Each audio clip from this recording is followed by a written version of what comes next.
Nous sommes de retour en direct sur le plateau de TV Finance, votre émission quotidienne qui s'attache à comprendre l'actualité. Vous proposez en conséquence une restitution que l'on espère la plus objective possible pour que vous puissiez en conséquence à vous dégager du rendement dans vos portefeuilles. Et pour ce faire, on compte notamment sur l'œil avisé de Bernard Prats d'Esclos. Bonjour Bernard.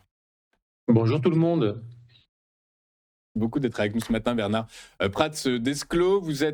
Bernard, vous êtes trader pour compte propre. Vous êtes également, vous avez écrit un livre, l'investisseur stratège. Et avec nous, vous êtes fondateur également des Winvest. Avec nous, donc pour nous aider à orienter éventuellement nos investissements. On va commencer avec le Bitcoin. Le Bitcoin, Bernard. Alors inévitablement, dans un contexte géopolitique plus que tendu, il semblerait que le schéma technique actuel semble plutôt favoriser les positions vendeuses.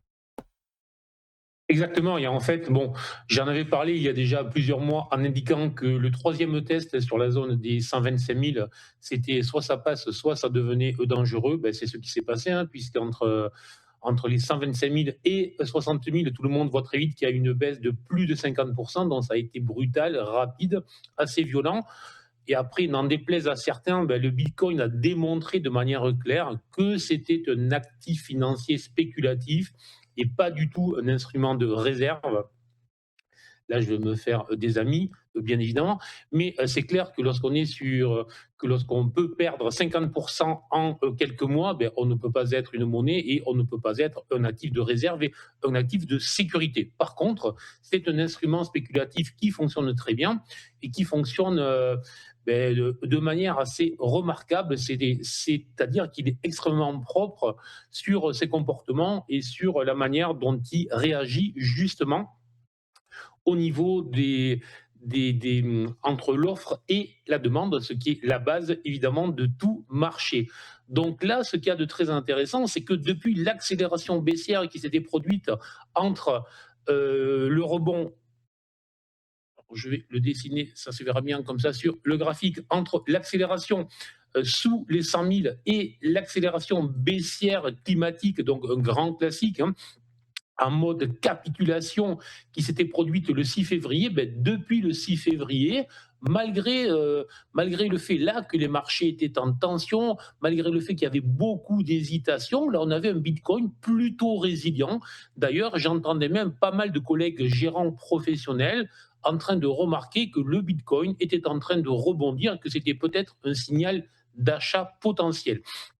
Alors, je ne veux pas être l'oiseau de mauvais augure ce matin, mais très clairement, si je dessine ce qu'on a sous les yeux et qui est extrêmement clair, ben, c'est un grand classique, là aussi, de l'analyse technique de base.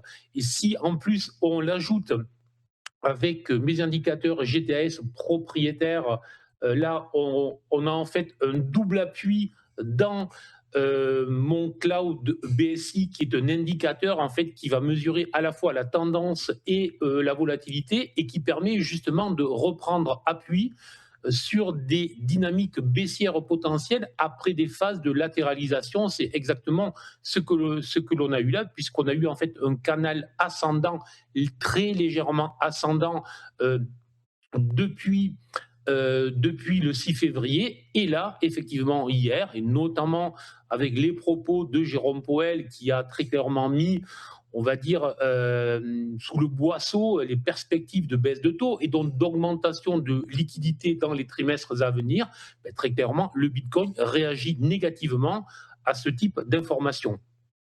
On a en plus en données jour ce qu'on appelle en analyse technique une configuration en étoile du soir, qui est une configuration de retournement.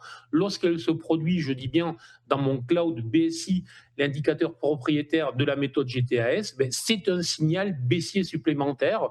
Donc tout simplement, tant que le Bitcoin ne repassera pas au-dessus des 76 400, 76 500 à court terme, ben, il faut plutôt viser une accélération baissière potentielle. Premier support qui est situé sur les 67, 200.